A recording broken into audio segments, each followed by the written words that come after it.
Property విషయంలో confusion గా ఉన్నారా? గేటెడ్ కమ్యూనిటీలో ఫ్లాట్ తీసుకోవాలా లేదా విల్లా తీసుకోవాలా? మన పిల్లల భవిష్యత్తు కోసం ఓపెన్ ఫ్లాట్ తీసుకోవాలా? మన హైదరాబాద్ లో ఏ లొకేషన్ లో కొంటే మంచి అప్రిసియేషన్ వస్తుంది? మరి నమ్మకమైన ప్రాపర్టీ కొనాలంటే నమ్మకమైన గైడ్ కావాలి కదా. ప్రాపర్టీ అడ్వైజర్ కోసం సంప్రదించండి వరాహస్వామి ప్రాపర్టీ గూగులర్. కాంటాక్ట్ 7207218485. ఓం నమో వెంకటేశాయ. కుంభలగ్నం. ఈ యొక్క కుంభానికి లగ్న వ్యయాధిపతి అయిన శనేశ్వరుడు లగ్నంలో ఉండడం వల్ల ససమహాపురుష యోగం ఏర్పడడం వల్ల స్టామినా, ఇమ్యూనిటీ, శారీరక ఆరోగ్యము, శారీరక దృఢత్వత పెంపొందడం, సెల్ఫ్ కాన్ఫిడెన్స్ పెంపొందడం లాంటి శుభ పరిణామాలు జరుగుతాయి. అలాగే కమ్యూనికేషన్ స్కిల్స్ మాడతీరు బాగా మెరుగుపడుతుంది. సోదర సోదరి వర్గీయుల సహాయ సహకారాల వల్ల మంచి ఉన్నత స్థాయికి రాగలుగుతారు. అలాగే ఈ యొక్క 7వ స్థానాన్ని చూడడం వల్ల వివాహ ప్రయత్నాలు చేసే వాళ్ళకి వివాహం పరంగా మంచి అనుకూలత కలుగుతుంది. వరుడైతే సుందరమైన వధువు, వధువు అయితే సుందరమైన వరుడు ఇట్లా లభించే అవకాశాలు ఎక్కువగా ఉంటాయి. అలాగే వృత్తి స్థానాన్ని కూడా శని చూడడం వల్ల వృత్తిపరంగా ప్రమోషన్లు, ఇంక్రిమెంట్లు, మీరు ఏదైనా ప్లేస్కి ట్రాన్స్ఫర్లు కనుక కోరుకున్నట్లయితే ఆ ప్లేస్కి ట్రాన్స్ఫర్స్ కూడా లభించే అవకాశం ఉంది. కాబట్టి మీరు ఈ సమయాన్ని బాగా సద్వినియోగం చేసుకుంటే ఉన్న స్థితి నుంచి ఉన్నత స్థితికి చేరుకోగలుగుతారు. రాజకీయ నాయకులు కూడా మంచి పదవులు అధిరోహించగలుగుతారు. సినిమా కళాకారులు, నృత్య కళాకారులు కూడా ఆ యొక్క వృత్తులలో బాగా రాణింపు, గుర్తింపు అధికంగా పొందగలిగే అవకాశం ఉంది.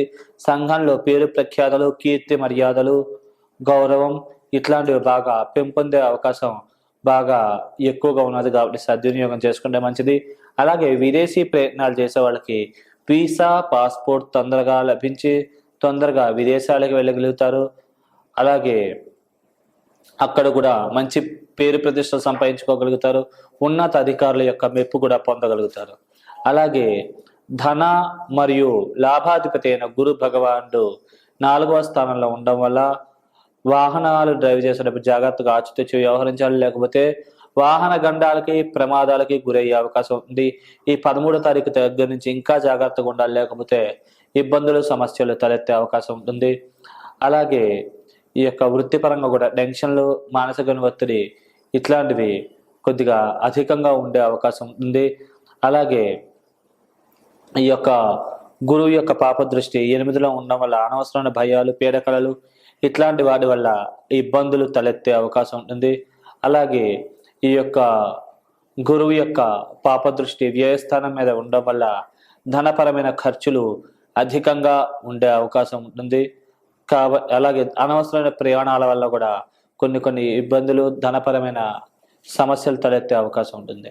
అలాగే ఈ లగ్నానికి తృతీయ మరియు దశమాధిపతి అయినటువంటి అంగారకుడు 3లో ఉండడం వల్ల మాట వల్ల సమస్యలు, మాట తీరులో తడబాటు, సభలలో ప్రసంగించేటప్పుడు కొద్దిగా ఇబ్బంది పడడం, కొద్దిగా మొహమాటం వల్ల కొన్ని అవకాశాలు కోల్పోవడం, కొన్ని మొహమాటాల వల్ల వేరే వాళ్ళ ద్వారా కొద్దిగా ధనంగా ఇచ్చి తీసుకోలేకపోవడం ఇట్లాంటి వాటి వల్ల ఇబ్బందులు తలెత్తే అవకాశం ఉంటుంది. అలాగే ఈ యొక్క అంగారకుడు భాగ్యస్థానాన్ని చూడడం వల్ల కొద్దిగా ధన నిల్వలు తగ్గడము మరియు ఈ యొక్క చేతి దాకా వచ్చి కొన్ని లాభాలు మిస్ అవ్వడం లాంటి పరిణామాలు జరిగే అవకాశం ఉంది. అలాగే ఈ యొక్క 13వ తారీఖు నుంచి వృత్తిపరమైన టెన్షన్స్ ఎక్కువగా ఉంటాయి. అలాగే కొద్దిగా చేతి దాకా వచ్చి కొన్ని అవకాశాలు కూడా మిస్ అయ్యే అవకాశం ఉంది. కాబట్టి ఈ విషయాల్లో అప్రమత్తంగా జాగ్రత్తగా ఉంటే ఈ యొక్క దోష ప్రభావాలు తగ్గే అవకాశం ఉంటుంది. అలాగే అంటే నేను ఏదైతే చెప్పానో వాటి నుంచి మీరు పరిష్కారం దిశగా వెళ్ళడం మంచిది తప్ప అంతేగాని కొద్దిగా మానసిక ఒత్తిడి, టెన్షన్లు పెంచుకోవడానికైతే ఈ యొక్క ప్రిడిక్షన్స్ చెప్పట్లేదండి. కాబట్టి అర్థం చేసుకోగలరు. అలాగే ఈ యొక్క లగ్నానికి చతుర్థ మరియు భాగ్యాధిపతి అయిన శుక్ర భగవానుడు 5వ ఇంట్లో ఉండడం వల్ల విద్యార్థులకి విద్యలో బాగా మార్కులు ఎక్కువగా రావడం, లాభాభివృద్ధి మరియు ఆకస్మిక లాభప్రాప్తి, ఆకస్మిక వ్యవహారికపరమైన విజయాలు దక్కడం లాంటి మంగళకరమైన ఫలితాలు పరిపూర్ణంగా దక్కే అవకాశం ఎక్కువగా ఉన్నది. అలాగే ఈ యొక్క నాలుగో స్థానాధిపత్యం కూడా శుక్రుడికి రావడం వల్ల భూములు స్థిరాస్తులు కొనుగోలు చేస్తారు. కొనుగోలు చేస్తుంటే వాటి యొక్క విలువ కూడా బాగా పెరుగుతుంది. అలాగే ఈ లగ్నానికి పంచమ మరియు అష్టమాధిపతి అయినటువంటి బుధ భగవానుడు ఈ యొక్క 6లో ఉండడం వల్ల శత్రు రోగ రుణాది పీడలు చాలా తక్కువగా ఉంటాయి. లోన్లు ఏమైనా ఉంటే తొందరగా మంజూరు అవుతాయి. మీకు ఎవరైనా బకాయి పడితే ఈ సమయంలో ప్రయత్నిస్తే ఆ బకాయిలు వసూలయ్యే అవకాశం ఉంది కాబట్టి సద్వినియోగం చేసుకోగలరు. భాగ్యాభివృద్ధి నిల్వధనం కూడా బాగా పెంపొందుతుంది. బంగారు ఆభరణాలు కొనుగోలు చేస్తారు. అన్ని పరాలకు కూడా యోగించి లాభించి మంచి మంగళకరమైన శుభకరమైన ఫలితాలు పరిపూర్ణంగా పొందగలిగే అవకాశం ఉంది. షష్టాధిపతి అయిన చంద్రుడు ఈ లగ్నానికి పాపి కాబట్టి యోగించరు కాబట్టి చంద్రదశలు అంతర్దశలు నడిచినట్లయితే మానసికమైన ఒత్తిడి, మానసికమైన సంఘర్షణకి అధికంగా గురవడం ఇట్లాంటి పరిణామాలు జరిగే అవకాశం ఉంది. దానివల్ల మానసికపరమైన సమస్యలు తలెత్తే అవకాశం ఉంది కాబట్టి ఈ విషయాల్లో అప్రమత్తంగా జాగ్రత్తగా ఉంటే కనుక దోష ప్రభావం నుంచి తగ్గి బయటపడగలిగే అవకాశం ఉంది. అలాగే సప్తమాధిపతి అయినటువంటి సూర్య భగవానుడు ఈ లగ్నానికి పాపి కాబట్టి కొద్దిగా సూర్యదశల అంతర్దశలు నడిచినట్లయితే అప్రమత్తంగా జాగ్రత్తగా ఉంటే కనుక కొద్దిగా సూర్యుడి యొక్క వ్యతిరేక ప్రభావాల నుంచి బయటపడగలుగుతారు. అలాగే సూర్యుడు ప్రథమార్థంలో కొద్దిగా విద్యార్థులు స్వల్పమైన ఆటంకాలు క్రియేట్ చేసే అవకాశం ఉంది. ద్వితీయార్థంలో మాత్రం కొద్దిగా శత్రు రోగ రుణాది పీడలు స్వల్పంగా క్రియేట్ చేస్తాడు. అలాగే కొద్దిగా వీసా పాస్పోర్ట్ మంజూరు అవడం విషయంలో స్వల్పమైన జాప్యము, ఇబ్బందులు ఇట్లాంటి సమస్యలు తలెత్తే అవకాశం ఉంది. అలాగే ఈ యొక్క లగ్నానికి 3వ ఇంట్లో రాహువు, 2వ ఇంట్లో రాహువు, అలాగే 8వ ఇంట్లో కేతువు ఉండడం వల్ల వ్యక్తిగత జాతకంలో ముందుగా కేతు మహాదశ అయిపోయి రాహు మిగిలి ఉంటే కనుక రాహుకేతులు ఇద్దరు కూడా అద్భుతంగా యోగించి లాభిస్తారు. కోర్టు మరియు న్యాయ సంబంధమైన విషయాలు అనుకున్న ఫలితాలు తీర్పులు వస్తాయి. ధనాభివృద్ధి, కుటుంబ అభివృద్ధి, ధన నిల్వలు పెరగడం మరియు ఆకస్మిక